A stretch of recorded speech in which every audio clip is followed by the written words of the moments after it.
மலைகள் விலகி போனாலும் பர்வதங்கள் என்று போனாலும் சொல்ல முடியுமா? மலைகள் விலகி போனாலும் பர்வதங்கள் என்று போனாலும் அவர் கிருபை அவர் இருக்க மாறாது. சொல்லுமா?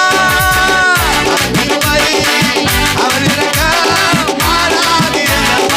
மலைகள் மலைகள் பர்வதங்கள் என்று போனாலும் மலைகள்